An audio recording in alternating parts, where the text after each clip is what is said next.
Shalom, Erev Tov à toutes et à tous. On est content de se retrouver avec le Rav Ben Shushan depuis déjà avant Pessah, donc plus d'un mois qu'on ne s'est pas retrouvé. Et on va parler de plusieurs textes sur Shavuot. Et ce soir, tu as choisi un texte de nous parler du nuage de la Géoula et du nuage de la Torah. Bechavod. On y va. Alors, c'est pris du livre Maria Maria. Il y a marqué comme ça. Vayomer Adonai el Moshe, Ine anochi ba elecha bea ve'anan, ba'avur ishma'a medabberi imach vegam becha yaminu l'olam. Ce qui veut dire, Dieu a dit à Moshe, voilà, je viens vers toi dans l'épaisseur du nuage pour que le peuple écoute lorsque je parle avec toi, et c'est comme ça qu'ils croiront en toi pour toujours. Ce qui laisse que sous-entendre que jusqu'à là, il se doutait que peut-être Moshe Rabbeinu, c'est un magicien et que Dieu ne lui a jamais parlé. Donc, il faut qu'il y ait une représentation devant tout le peuple que Moshe parle avec Dieu et que Dieu lui parle pour convaincre le peuple que Moshe est un Navi Emet. Et donc, ce qui est surprenant, si on veut convaincre le peuple que Moshe est Navi Emet, et voilà que Dieu est en train de lui parler, alors pourquoi il se cache derrière un paravent? Pourquoi il se cache derrière un nuage? Ils auraient dû écarter tout nuage pour que la scène soit totalement claire.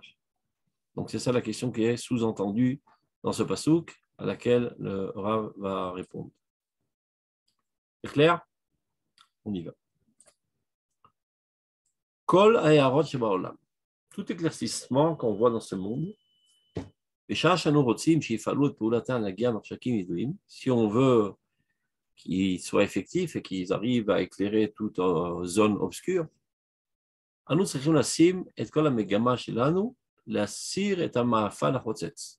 La première des choses à faire, c'est d'écarter tout cache-lumière, tout, on va dire, comment on appelle ça, ce qu'on met sur l'ampoule, d'abat-jour. Et talot anasur alpene ayesod aori, et toute, je sais pas, couverture qui cacherait la source lumineuse. ולפי אותה עמידה שאנו מחשפים את האורה, ככה חולפים מחשכים ואור הבהיר מזריח את האופקים. Donc plus on arrivera à écarter tout cache de la lumière, et plus la lumière éclairera tous les horizons qui nécessitent d'être éclairés. כלל זה נוהג בין במפעלים של האור המוחשי, בין מפעלים של האור השכלי. Sur ce principe, il est aussi vrai pour la lumière physique que la lumière spirituelle. Si on veut avoir une influence optimale avec notre éclaircissement spirituel, eh ben, il faut enlever toute entrave et que les choses soient le plus claires possible. Yotse minaklal, comme toute généralité, il y a l'exception qui confirme la règle. Yotse minaklal, ce qui sort de cette généralité, à or et la lumière divine, on va voir que le principe est totalement inverse. La lumière de Dieu qui, lui, en prononçant, a créé le monde.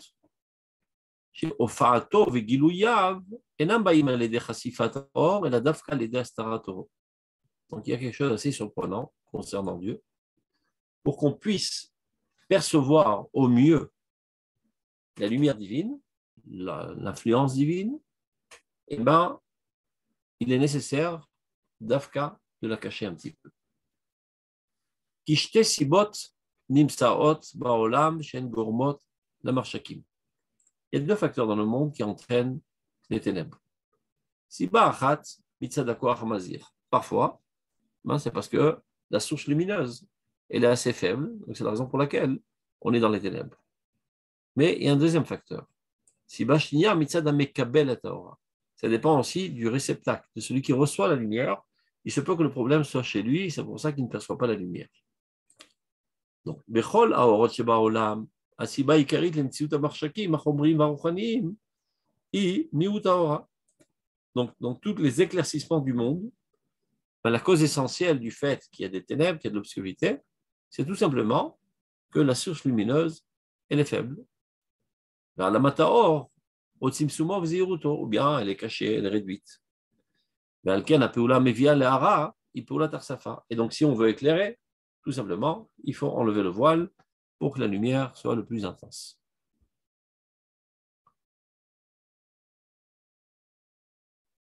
Ce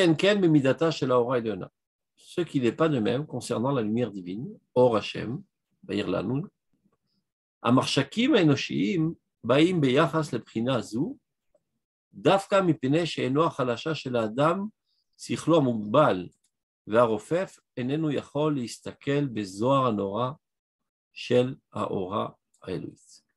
Dans l'humanité, le fait qu'il y a de l'obscurantisme, de l'obscurité, des ténèbres, ce n'est pas parce que la source lumineuse est trop faible, mais bien au contraire, c'est parce qu'elle est trop forte, elle est éblouissante et elle devient même aveuglante et finalement, on n'y voit rien.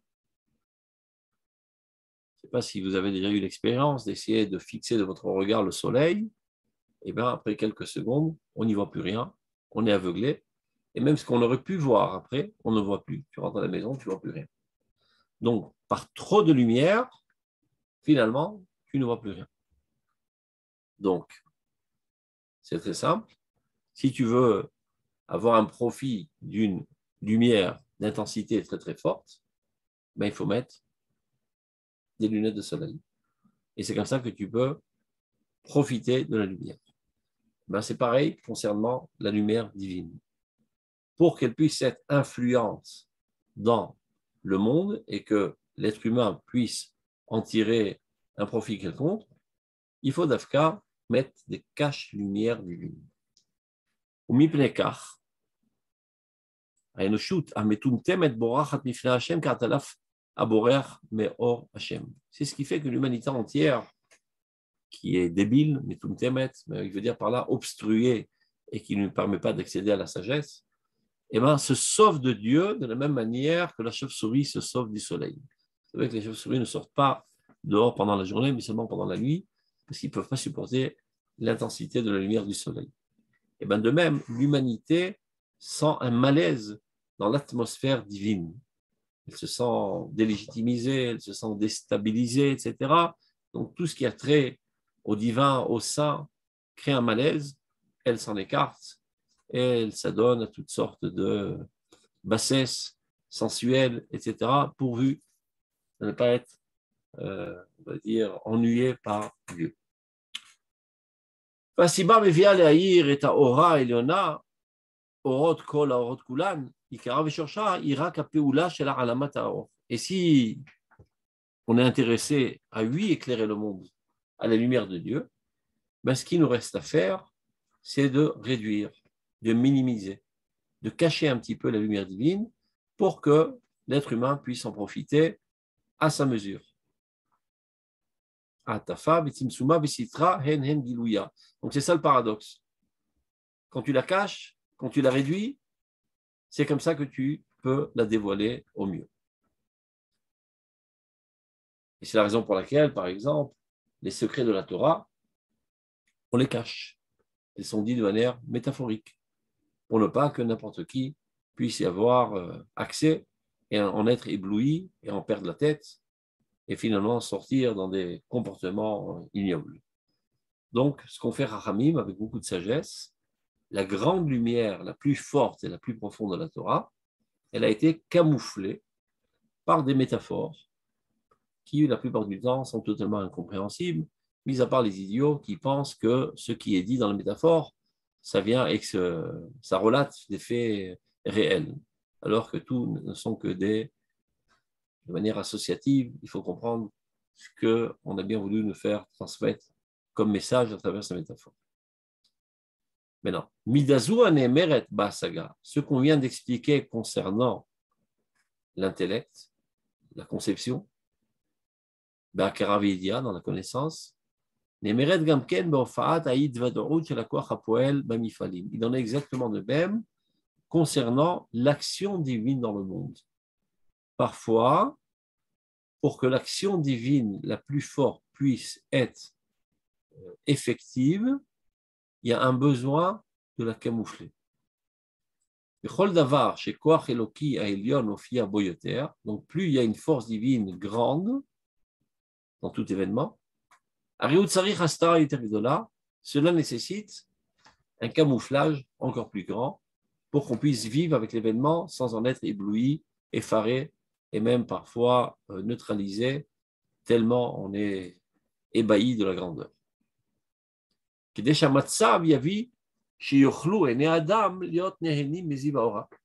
Puisque, afin que de cette manière-là, les yeux de l'homme puissent en tirer profit, et que les yeux ne s'affaiblissent pas, mais par tant de lumière. Maintenant, après qu'il a expliqué tout ce principe, qui est très, très, très facile à comprendre, il va nous donner deux exemples.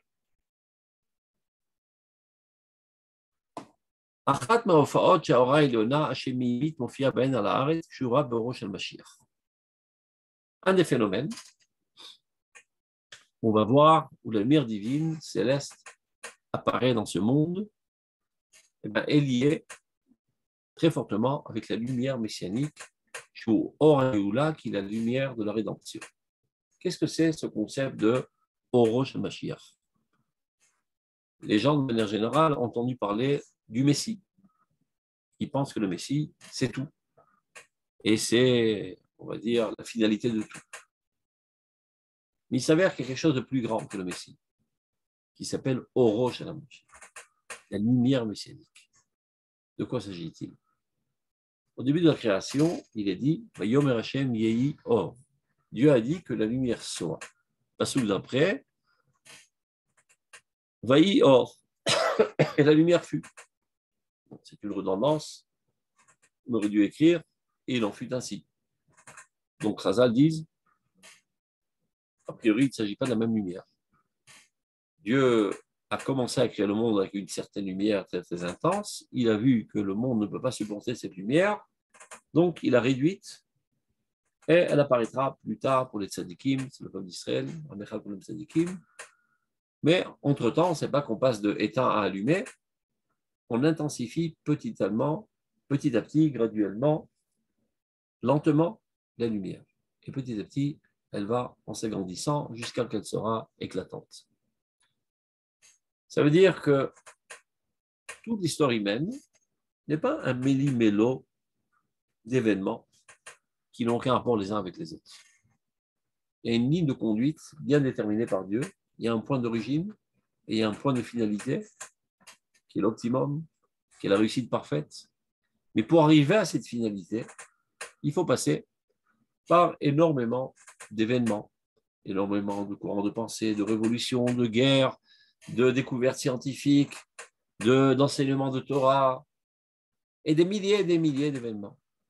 Ça veut dire que tous les événements que l'humanité a subis jusqu'à présent, chacun d'entre eux, tour à tour, a forgé quelque chose de plus dans la conscience de l'être humain. De la même manière qu'à l'échelle individuelle, ce que tu es aujourd'hui à 40 ans, c'est l'addition de tous les événements que tu as vécus et dans la manière où tu les as perçus, dans la manière dans laquelle tu as réagi, et un par un, ont forgé ta manière d'être, et ce que tu es aujourd'hui est la conclusion, la somme de tous ces événements. Et bien de même, l'humanité entière, de même le peuple d'Israël, si on en est à ce qu'on est aujourd'hui, c'est d'Afka parce qu'on a passé tous ces événements, et ces événements ne sont pas arbitraires. Ils sont programmés au micron près par Akadosh Baruch Hu. Les guerres, ce n'est pas par hasard. Akadosh Baruch Hu fait les guerres. Adon Amasim. Voilà c'est lui qui fait les guerres, on dit tous les jours dans la prière. Et les guerres, bien que ce soit quelque chose d'abominable, mais il en ressort quelque chose de positif très souvent. Parce que dans chaque entité nationale, il y a en fait une nature spécifique que Dieu a créée en elle, qui est sa vocation, qu'elle doit mettre à l'œuvre. Et parfois, elle tend à s'endormir sur ses lauriers et s'oublier. Et lorsque vient un autre peuple qui essaie de l'envahir, alors on sort à la défense en guerre, alors on commence à se poser la question, mes proches sortent en guerre, j'ai qu'à passer de l'autre côté du camp et pas besoin de mourir. Eh bien non, je vois bien qu'intuitivement, je ressens un besoin intense de sortir en guerre pour protéger mon patrimoine, protéger ma terre, protéger ma civilisation. Donc ceci m'amène à m'auto-analyser et comprendre qui suis-je. Qui suis-je de manière collective et en quoi, moi, en tant qu'individu, je contribue à l'expression de on va dire, cet attrait spécifique de ma nation. Et c'est comme ça que petit à petit, toutes les potentialités des nations se mettent à l'œuvre jusqu'à en arriver à l'expression la plus optimale de toute nation, qui est la Géoula. Donc même les guerres, qui sont quelque chose d'abominable, elles aussi contribuent à l'avancement de l'histoire, à l'avancement du messianisme. Comme il dit à propos d'Abraham Avinu lorsqu'il est sorti faire la guerre contre les 4 rois, ben, il y a marqué dans le Midrash, Haïta Malchuyot Midgarot Zubizu, s'appelle. Si tu vois des royaumes qui s'escarmouchent les uns avec les autres, alors attends le Messie. Il va bientôt arriver parce que ceci fait avancer les choses. Mais pas seulement les guerres, comme je dis. Ça peut être toutes sortes de découvertes scientifiques, toutes sortes de révolutions, toutes sortes de courants philosophiques, etc., etc. Chacun des événements est arrivé au moment le plus propice et a duré le temps nécessaire pour avoir son impact sur l'avancement de la conscience humaine, de la amener à une situation dans laquelle elle est mûre pour vivre l'époque messianique. Et ça s'appelle Orosh HaMashiach, la lumière messianique qui traverse toute l'histoire. En quelque sorte, on pourrait appeler ça le dynamisme constant de l'histoire qui est sous la pulsion divine. C'est ça, Orosh HaMashiach, qui finalement, à la fin des temps, engendrera un être humain, juif, Tamid Chacham, en chair et en os, qui sera un roi, qui gérera la situation du peuple d'Israël et la situation du monde entier. Mais ceci n'est que la cerise sur le gâteau à la crème. L'essentiel, c'est Orosh HaMashiach. Donc, maintenant, on va voir que ce Orosh HaMashiach, cette lumière messianique, Mereshit Smichata chez l'Orazou, depuis qu'elle a commencé à pousser, c'est-à-dire depuis la création du monde, et a été l'Otama Afalim. Elle a toujours été camouflée, parce que quand tu es en pleine guerre mondiale, par exemple, où tu vois des dizaines de millions de morts, tu ne vois pas exactement en quoi ceci est la lumière messianique et la bonté divine qui apparaît dans ce monde. Donc c'est, comme on dit, énormément camouflé, tu ne vois presque plus la lumière. C'est-à-dire, elle est tellement camouflée qu'on ne peut même plus discerner s'il y a véritablement une certaine lumière dans cet événement. Et c'est ainsi que tous les événements camouflés se déroulent les uns après les autres. Adacher, Biesod Abayit Hasheni, je crois qu'on avait déjà étudié ensemble dans le livre d'Ishaïa. Nivna Alede Ezrato Shel Koresh Aparsi. On se rappelle que le deuxième Beth Amikdash a été construit avec l'aide de l'empereur de l'époque de Perse qui s'appelait Koresh. Et ce Koresh, comme on le sait très bien, n'était pas un grand sadique ni un grand croyant, c'était un idolâtre. Otogoy Shechmitz Gamken, Gambo Or Mashiach Itotses Babistarim.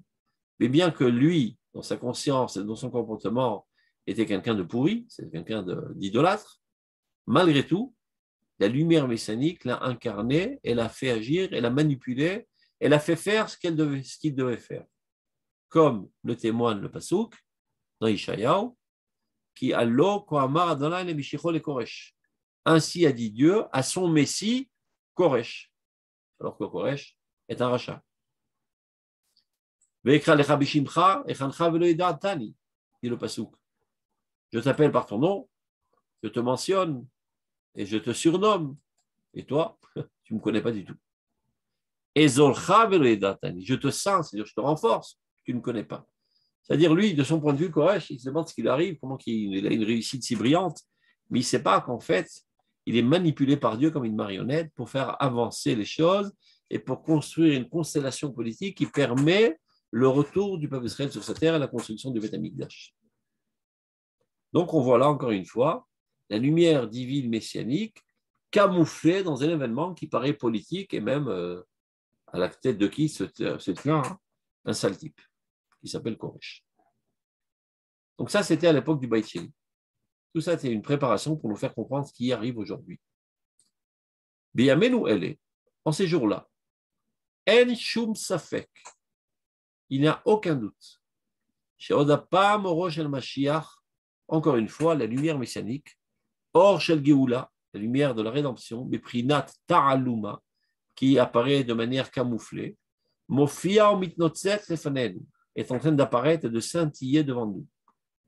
Mais Rov à Zohar Meoulav Vikaro Beovi Achocher, Mais non, on va dire, ce rayonnement, mais qui est caché très profondément dans l'épaisseur de l'obscurité, ad kede astara nora, à tel point qu'on n'y voit plus rien. Tout est noir, tout est obscur. Cette lumière qui a commencé depuis la création du monde et qui a été intensifiée par le berger du peuple de Dieu, Moshe Rabbeinu, qui a ave anan amastir et haor elyon, vuhu anan amechin et idgalut shel oro. Car en fait, l'épaisseur de ce nuage qui cache la lumière suprême, eh bien c'est Dafka elle, précisément elle, qui prépare son dévoilement, qui prépare la possibilité d'en profiter.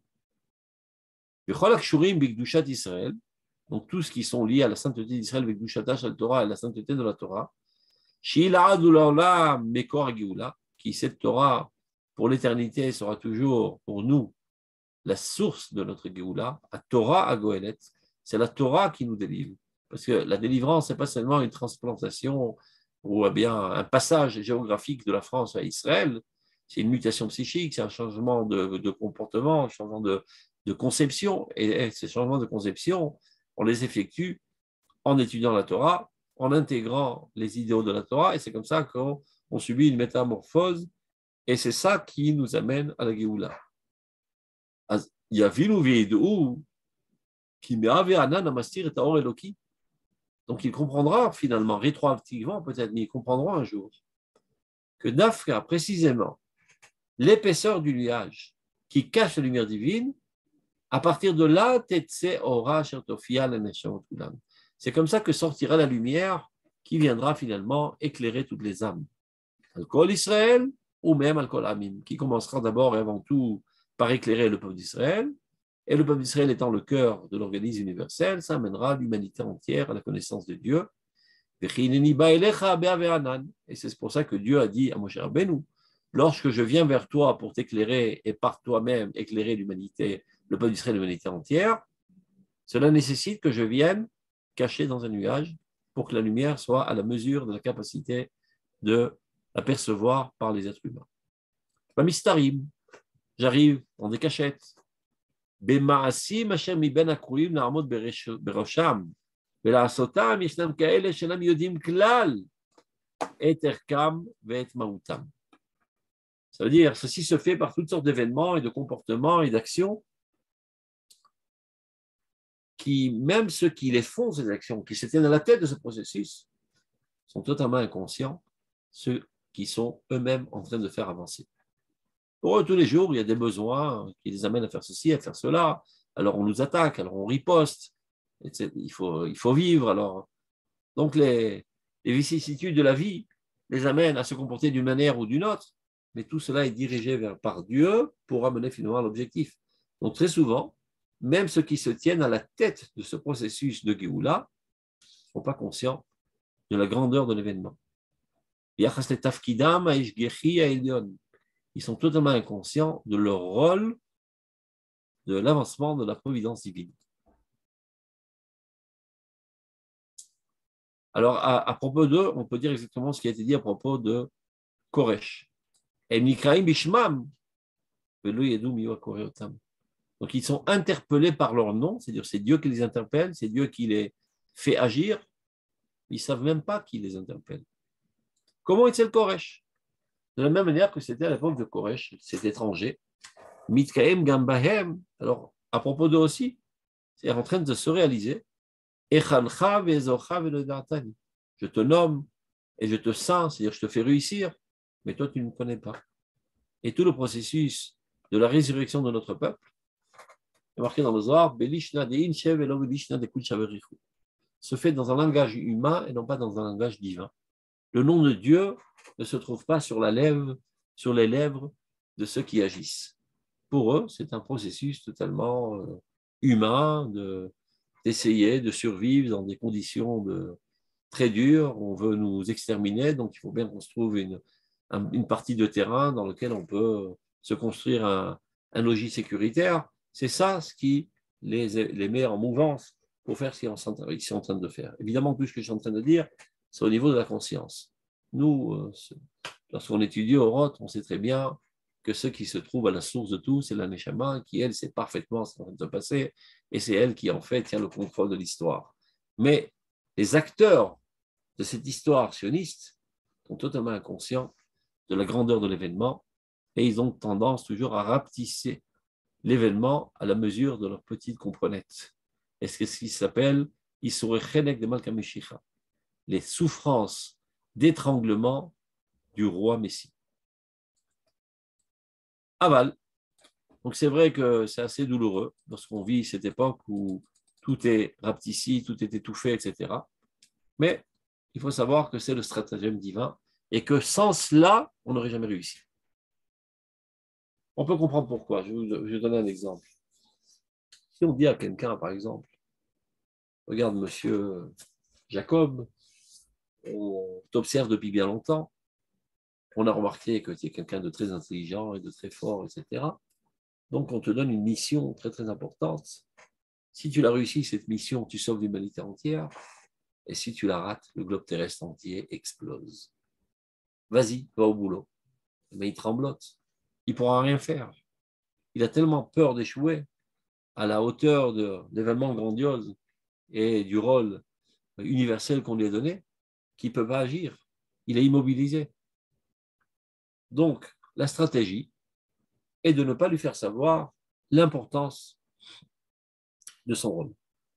On dit, voilà, tu vois, tu as ce truc-là, prends ta pelle, commence à creuser, fais ceci, fais cela, tu as besoin de manger, va creuser des puits, tu as besoin de trucs, va faire ceci, va faire cela. Et comme ça, il travaille. Une fois qu'il aura tout terminé, on lui dira, tu sais que si tu n'avais pas réussi, ça aurait fait sauter le globe terrestre. Maintenant, tu peux t'évanouir, je m'en fous. L'essentiel, c'est que tu as travaillé. Donc, si aujourd'hui, la génération actuelle était consciente que tout ce que est écrit dans la prophétie concernant la fin des temps, eh bien, c'est de nous qui parle. Et que tout l'avenir de l'humanité entière repose sur nos épaules si frêles, eh bien, on serait immobilisé, on ne ferait rien. Du fait qu'on ne soit pas conscient de la grandeur de l'événement, eh bien, on travaille. Alors, tous les jours, monsieur Yaakov Bokobzar, qui est ingénieur en informatique, il va au boulot, il travaille. Et l'autre, David Lévy, il est directeur de l'hôpital, il travaille. Et c'est comme ça que petit à petit, est en train de se tisser l'existence israélienne et la résurrection du peuple de manière totalement inconsciente. Et de fait, les choses grandissent et progressent de manière totalement inconsciente. Et c'est comme ça qu'elles grandissent. Dafka, parce que c'est inconscient. Et on le savait très bien, Mashiach ba beser hadat. Le Messie vient de manière totalement inconsciente.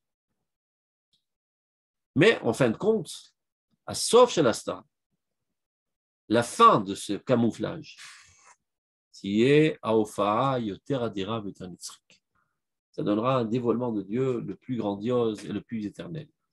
Les Man Ishma'a Medabri Imach, afin que tout le peuple écoutera lorsque je parle avec toi, et Gambecha Yamin Olam, ou Meofel Mistor, et donc, et de l'obscurité et des ténèbres, Ene Ivrim Tirena, même les yeux des plus aveugles pourront voir cette nouvelle lumière. C'est-à-dire tellement la lumière sera intense qu'elle frappera les paupières des aveugles et les ouvrira, tellement ça sera grand. Asheriofi al Sion, qui apparaîtra sur Sion, dans Mikraya, Bimira, Biamenu, Amen, très très prochainement. Donc, on a compris le principe. Maintenant, je veux dire avec vous un autre paragraphe. Est-ce qu'il y a des questions? Parce que là, vous me paraissez assez silencieux, ça dérange. Tout est clair ou tout n'est pas clair du tout? C'est clair. Trop clair. J'espère que je ne vous ai pas endormi parce que moi, je me suis endormi à force de parler tout seul. Donc, non, c'est très clair. Très clair. Alors, on continue. Orot HaTeshuva, chapitre 16, paragraphe 12. On va voir quelque chose que le Rav décrit qui est très, très ressemblant à ce qu'il a écrit concernant Shavuot, le don de la Torah. Atzadikim abehirim. Ça veut dire les tzadikim clairvoyants. Ce qui laisse sous-entendre qu'il y a des tzadikim qui ne sont pas clairvoyants. Si on a besoin de le préciser, donc il y a d'autres qui ne sont pas clairvoyants. Mais les tzadikim behirim, sheroim et kol haolam kulon lidon bitov, qui eux sont conscients du fait que le monde est bon, tout est bien. Kol olam nidon betov.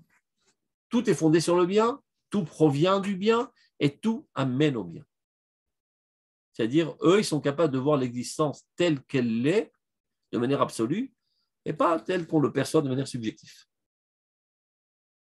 Alors, ces tzadikim-là, Emezakirim et Takol, ils sont capables de tout purifier. Parce que dans ce monde, il y a des choses qui paraissent moches, qui paraissent douloureuses. Et bien, eux, ils vont tout purifier, il va nous expliquer comment. Mitzad beirut rayanotem ou mitzad azohar shalatov amiushar shebechefsam ataor. Ceci, ça provient de la clarté de leur pensée et du rayonnement du bien qu'il y a dans leur désir le plus pur. C'est-à-dire, au plus profond d'eux, ils ne désirent que le bien. C'est-à-dire, les gens qui sont mal et qui cherchent le mal et qui sont attirés par le mal ont toujours tendance à voir le mal partout. Ils font une extrapolation de leur intégrité sur l'environnement. Ceux qui sont bien, ils voient l'existence telle qu'elle est sans la noircir. Et à propos de la création, il est dit Inetov, Inetov, Inetov, Inetov Meod. Lorsque Dieu a créé le monde, en fin de chaque pasouk, de chaque petit paragraphe où il écrit qu'il a créé ceci, il a créé cela, Tov, Tov, Tov, Tov. Le monde est bon. Dieu a fait un monde bon. Il y a des gens qui râlent toujours pour autant de problèmes, etc. On expliquera ça plus tard.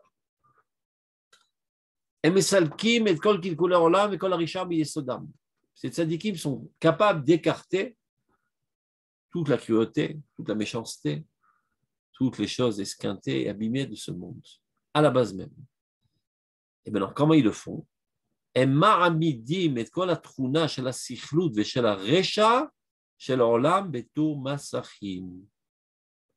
Ce qui veut dire, ils considèrent, et à juste titre,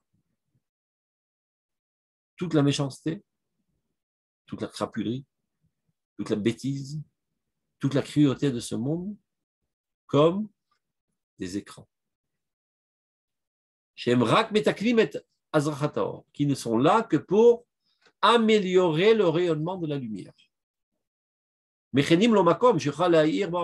Et lui prépare un lieu dans lequel il puisse apparaître dans le monde. Mais en aucun cas, tous ces facteurs qui nous paraissent négatifs ne pourraient porter atteinte au bien de ce monde. Il va expliquer. Alors, évidemment que tout cela dépend de l'intensité de la lumière. Qui aura kedosha metzumsemet. Une lumière sainte, mais qui était très faible. Eloena tzricha setubim.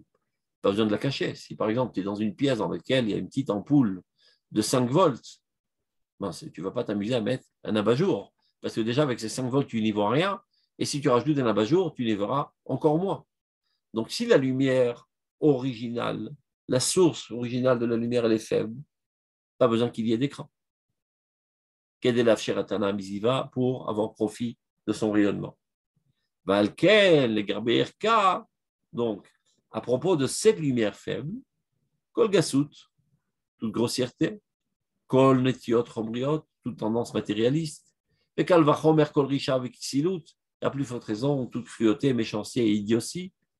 Alors évidemment, là, c'est quelque chose qui esquinte, qui abîme. Parce que déjà, il y a très peu de lumière et en plus, tu caches, on n'y voit plus rien et tout est dans l'obscurité. Mervet ou Marli, ça tord, ça rend malade. Tu ne vois plus rien, tu es dans. Tout devient mais touche-tâche, c'est-à-dire qu'on est touche-tâche flou. Et tu t'emplis de colère. Et tu boues al-metziutam du fait même de leur existence. Qu'est-ce que ça veut dire? Un certain juif religieux qui sont tout le temps en train de râler et de pleurnicher. D'ailleurs, chaque fois qu'ils font des discours, le refrain constant est de dire à cause de nos fautes nombreuses. Et il n'y a pas un jour qui n'est pas pire que le précédent. Et des événements douloureux, et des catastrophes, et des morts, et des veuves, et des orphelins. Ils sont tout le temps en train de râler, de pleurnicher et de pleurer. À leurs yeux, la situation est catastrophique. Et en plus, il ne reste presque pas un bris de religiosité et de morale dans le peuple d'Israël. Tout est pourri.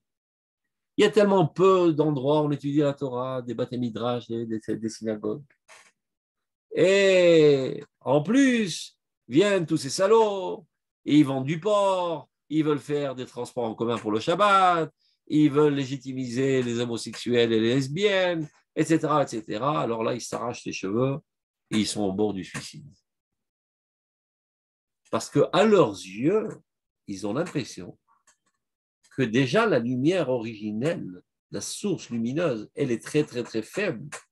Et si de plus on rajoute des abat-jours, alors c'est la catastrophe totale. Il y a des gens qui se baladent dans la rue, ils disent, mais il fait gris aujourd'hui. Il fait toujours gris dans ce pays. Jamais il fait clair, jamais le soleil est bleu, jamais le soleil est luisant. Mais les gens me disent, il fait très moche, parce qu'il t'arrive. Donc finalement, il va chez le médecin, il dit, mon pote, tu as une cataracte sur les yeux. C'est pour ça que tu crois vivre à Londres. Tu es à Jérusalem, le soleil est luisant et brillant. Mais toi, tu as de la saleté dans les yeux, donc tu ne vois pas l'intensité de la lumière. C'est-à-dire, dans l'objectivité la plus absolue, il y a une lumière très, très intense. La manière dont tu le perçois, parce que tu as un cache-lumière sur tes yeux, tu penses croire que la lumière est faible. Et si à cela, je rajoute encore toutes sortes de phénomènes qui vont presque éteindre totalement la lumière, alors là, comme on dit, tu pètes un câble et tu n'arrêtes pas de pleurer, et tu n'arrêtes pas de pleurnicher et de râler toute la journée. Donc, il dit comme ça. Donc, ces gens-là, qui ne sont pas les tzadikim à Béhérim, dont on a parlé au début, ce n'est pas les tzadikim clairvoyants, mais les tzadikim qui sont nés ou bien qui sont encore avec une cataracte sur les yeux et qui ont tendance à tout voir de manière obscure. Et donc, ils sont toujours en colère. Et ils ont toujours des écriteaux sur le mur. Oh, Jérusalem pleure la catastrophe, etc. Oh, Yerushalayim, Chiri, sac, habille-toi d'un sac parce que c'est le deuil national, etc. Ils sont tout le temps en train de pleurer.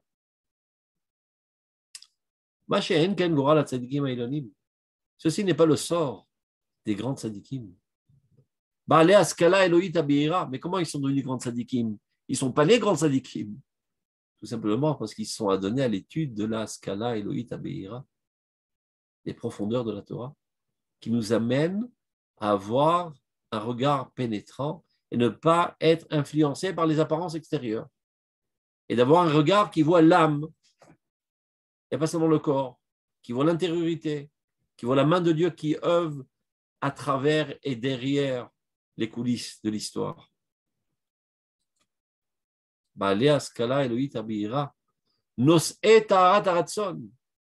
Ceux qui ont une volonté pure, ceux qui ont une sale volonté, donc ils voient le sale partout.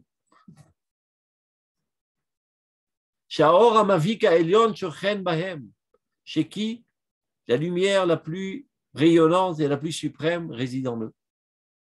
Eux, ils savent parfaitement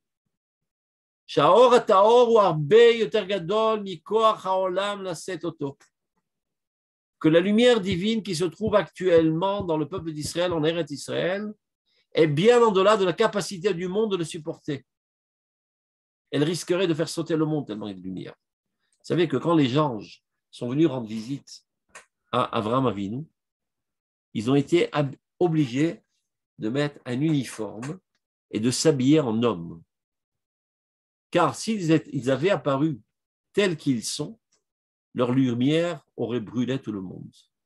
Ils ont dû mettre, comme un truc d'astronaute, là, je ne sais pas comment ça s'appelle, l'uniforme que c'est, très épais, qui est la chair humaine, pour que la lumière soit minimisée et que le monde ne brûle pas. Mais il s'avère qu'aujourd'hui, nous sommes à l'époque de la Géoula, qu'on a attendu pendant 5000 ans. La lumière divine est éclatante, comme elle n'a jamais été dans toute l'histoire humaine. Si elle apparaissait telle qu'elle l'est, on en serait ébloui, aveuglé et même neutralisé, on ne pourrait agir.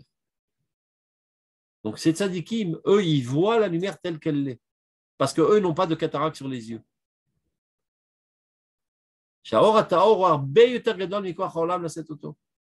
Que cette lumière pure est bien au-delà de la capacité du monde de le supporter. Vim kolze, mouchach uliyot, meir ba'olam. Tu dis, bon, si c'est comme ça, il n'y a qu'à baisser l'intensité. Non, non, non, non. Il y a une nécessité que cette lumière intense apparaisse dans ce monde, dans cette époque, pour déclencher les processus de la fin de l'histoire, du début d'une nouvelle histoire, d'une nouvelle ère historique. Et donc, il y a une nécessité, mitzad teva haolam, de par la nature du monde, qui elle est épaisse, qui est matérielle, qui est lente, chez Masachim Rabim la Sirtao, qu'il y ait énormément d'écrans qui cachent la lumière, pour ne pas qu'on en soit aveuglé. Et c'est quoi ces écrans? Ce n'est pas des métaphores.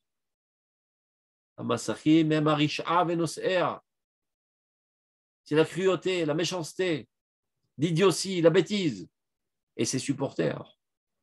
Ce n'est pas l'abstraction de la bêtise, l'abstraction de l'idiotie. C'est des idiots en chair et en os, des hommes méchants et cruels et mauvais et puants et tout ce que vous voulez. Tous les adjectifs qualificatifs négatifs, ils ont en eux. Ils sont bien là, ils ont une influence, ils attrapent tous les micros, très souvent, ils ont des postes importants dans la gestion de la nation, pour toutes sortes d'intérêts bas et vils, et ils sont bien là et on les voit sur tous les écrans.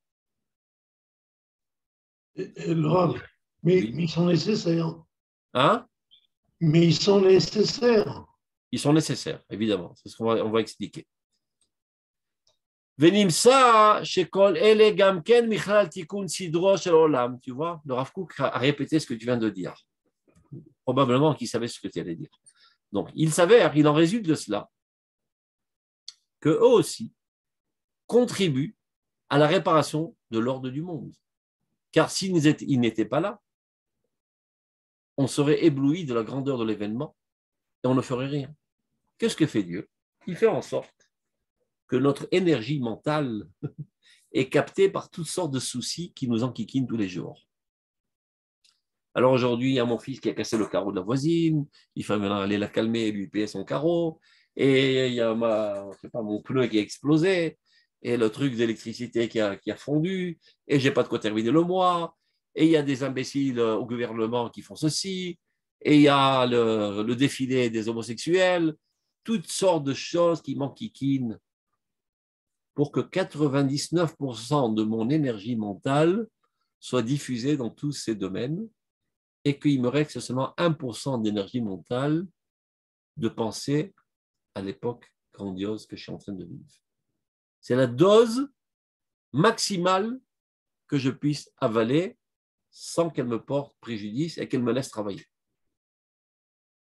C'est ça la stratégie divine.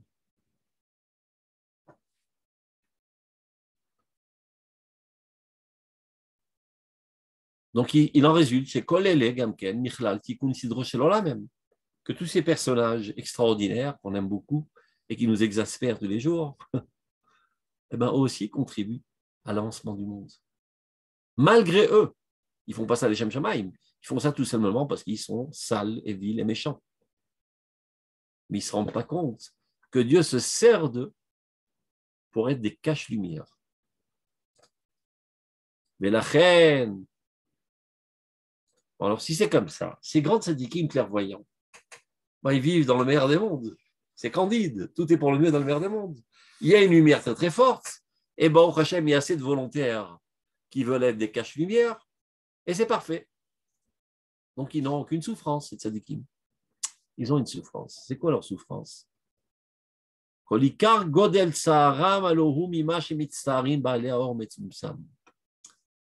Ils ressentent une compassion profonde avec la souffrance des tzadikim benonim. Parce que eux, ils voient la lumière, ils comprennent la nécessité des caches-lumières. Mais ils savent que les autres tzadikim qui sont en dessous d'eux, ils ont tous une cataracte sous les yeux et qui n'y voient rien. Et qui sont apeurés et effrayés. D'ailleurs, ils se définissent comme des effrayés. Et donc, ils se disent, oh, les pauvres types, combien qu'ils doivent souffrir. Et donc, ils souffrent de leur souffrance. Mishtatfim et tsarat tzibur. Ils se sentent font partie de la souffrance des tzadikim benonim. שאין בכוחם לראות איך כל הרשעה כולה איננה כי אם מסך המתקן את הזרחת האור.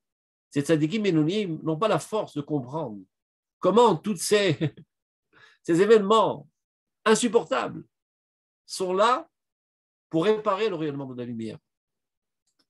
Alors, il n'y a qu'à dire, moi, c'est tout ça, allez leur expliquer. Au lieu de pleurer à côté d'eux lorsqu'ils pleurent, mais ouvrez-leur les yeux, expliquez-leur. Faites chouva à ces tzadikim benounim.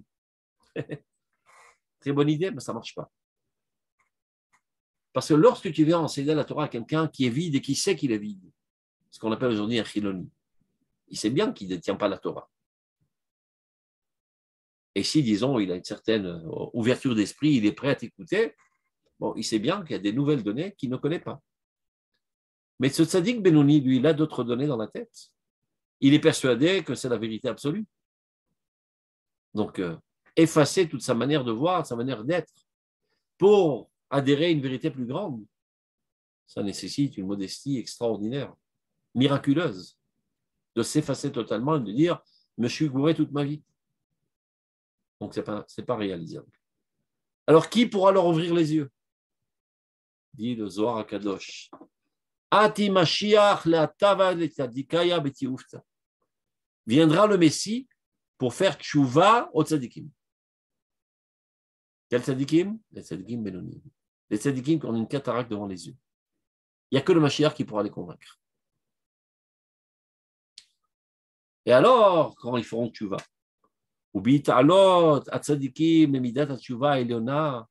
Lorsque eux s'élèveront à la tchouva Eliona, telle qu'elle est décrite dans la tchouva, dans le premier paragraphe, c'est la tchouva sikhlite, qui est fondée sur une compréhension intellectuelle et non pas sur une peur du châtiment, c'est une adhésion totale à la volonté de Dieu, par amour, par entrain, par motivation profonde. Sha'or Agadol, alors eux aussi comprendront un jour. Sha'or Agadol ou les en cheker ve'u mofia ba'olam be'izuz gvurat hasadam, que la grande lumière est infinie. Elle apparaît dans ce monde avec une force extraordinaire de bonté divine. Dieu est en train de faire depuis ces 150 dernières années des bontés incommensurables au peuple d'Israël. Il est réuni sur sa terre, il le renforce, il écrase ses ennemis. Et tout va en réussissant de jour en jour, en fleurissant de jour en jour. Dieu n'arrête pas de déverser des tonnes et des tonnes de rachamim et de chesed sur son peuple. Il y en a qui ne le voient pas, donc ils pleurent toute la journée. Et donc, ils comprendront eux aussi, chez Loulé Masachim Arabim, si ce n'est tous ces écrans si nombreux, chez Bayim Aledek Kolitsuga Rishaut, qui apparaissent, qui sont réalisés par tous les genres de Rishaut, aussi bien Chomriot que Ruchniot, aussi bien matériel que spirituel. Et les Rishaut matériels, ce sont toutes les addictions à la sensualité la plus sale, et aussi des Rishout, pas moins grave, même peut-être plus grave, spirituel. La Gava, la Nekama, etc. spirituel. Et c'est bien plus dur à extirper de l'être humain. Il y a des gens qui sont prêts à mourir pour la Gava. Ça, il est marqué dans Pirkei Avot. Akina, Ve'ata'ava, Ve'akavod, Motsim, et Adam min ha'olam. La jalousie, l'envie et l'honneur font sortir l'homme du monde. Eh bien, c'est les trois époques de l'être humain. Lorsqu'il est petit, il est tout le temps en train de chamailler à cause de jalousie. Et lui, il a reçu une bille, moi, je n'ai pas reçu une bille. Pourquoi il a eu 3 chocolats, moi, j'ai eu que 2 chocolats. Il n'arrête pas de jalouser. Donc, il devient un petit peu plus mûr, il apprend à vivre avec ça. Alors commence l'époque des envies. C'est l'âge de l'adolescence, les envies sexuelles, etc., etc. Alors, c'est une sacrée galère à traverser pendant des dizaines d'années pour ne pas tomber dans tous les péchés relatifs à ces envies. Après, il arrive à l'âge de, 70 ans, 80 ans, il n'a plus d'envie sexuelle, même il n'a plus envie de manger, il n'a plus envie de rien. Le dernier Yetzara, c'est le Yetzara du Kavod. Jusqu'à la dernière seconde, il est prêt à lutter pour être admiré, pour être honoré, etc. Il y a des gens, des fois, tu vois, ils sont complètement débiles. Ils sont prêts à perdre toute leur fortune, etc., pour la gloire, pour le Kavod. Donc ça, c'est les la rishut aruchaniyot. Donc, si ce n'est, il dit le Rav, tous ces écrans, aya olam mitashkesh marovziv. On aurait perdu toute approche, on aurait été dans les nuages, tout aurait été estompé tellement il y aurait eu de rayonnement de cette lumière. Donc il s'avère que tout contribue à l'avancement et la réparation du monde. Et les Réchaïm eux-mêmes peuvent eux aussi être réparés, si seulement ils étaient à même de comprendre leur rôle. Le jour où ils comprendront qu'eux aussi ont contribué à l'avancement du monde, et avant de rendre leur âme, ils pourront avoir un remords. Et alors, mauvaise intention, il n'y en a plus. Et de toute manière, leurs actions ont contribué à l'avancement du monde, donc il ne reste plus que du bien, et c'est comme ça que ça les répare. Mais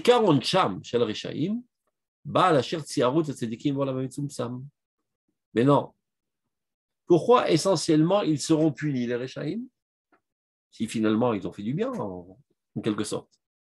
Mais c'est parce qu'ils ont causé beaucoup de tort aux tzadikim Benounim. Toutes ces tzadikim là qui avaient des cataractes sur les yeux, qui n'estimaient pas la lumière à sa juste valeur, et donc qui étaient frustrés, énervés toute leur vie. C'est à cause d'eux. Donc, vous comprenez ce que veut dire le Rav. Qui fait rentrer les chilonim à l'enfer? Et c'est tzadikim Benounim. Dieu doit les réparer, leur faire purger leur peine, d'avoir causé tort à ces tzadikim Benounim.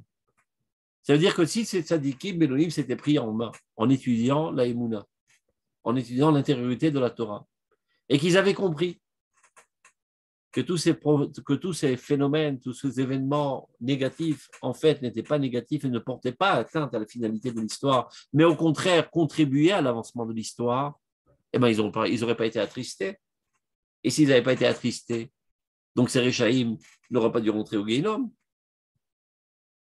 Donc ce sont eux les coupables. C'est à cause d'eux que les Réchaïm sont rentrés au Guéhinom, parce qu'ils ne se sont pas hissés à ce qu'ils pouvaient être. Top. Alors comment les sortir, ces pauvres victimes?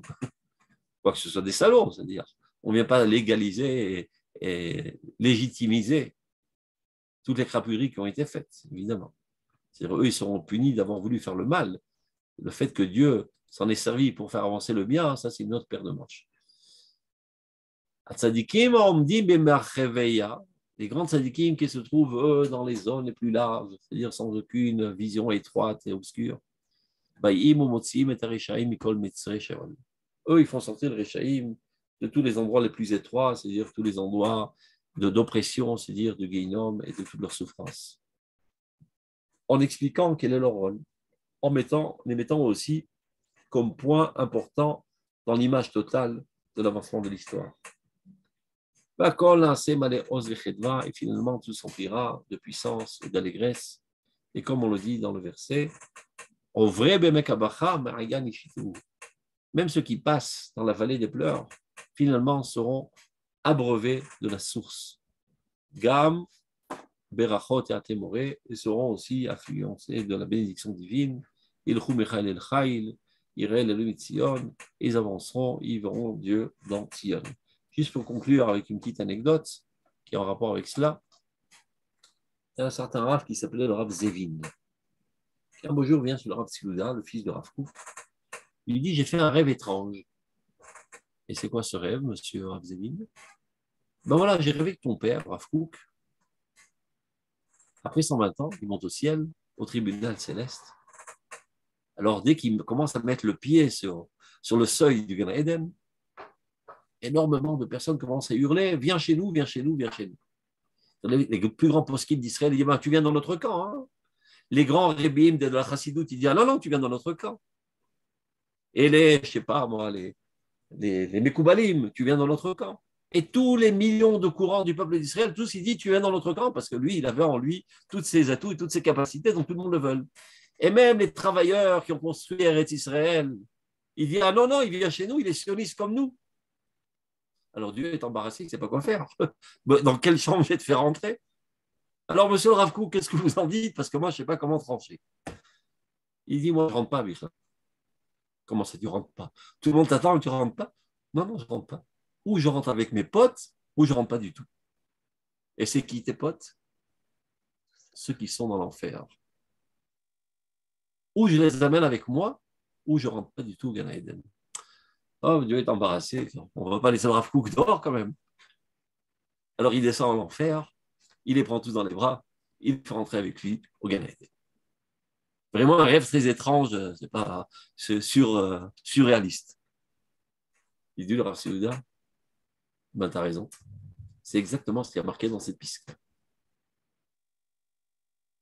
Ils leur trouvent leur place dans le processus de l'avancement de l'histoire et de la Géoula, et en cela, ils sont pardonnés. Ils vont épurer une certaine période au Guéhinom pour se nettoyer de tous les démons qu'ils ont créés, aussi bien en tzadikim anonymes qu'à eux-mêmes et d'Israël. Mais finalement, vient le tzadik à Elion et trouve leur place et les fait rentrer aussi dans le contexte de l'avancement de l'histoire messianique.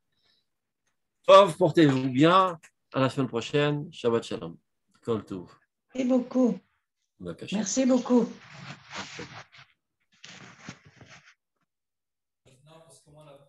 Ken. Et Chazak ou Baruch Harav. Shalom. Passionnant comme d'habitude. Rabba. Shalom à tous. Il y a cours avec le Rav Ackerman dans 2 minutes. תודה רבה, תודה.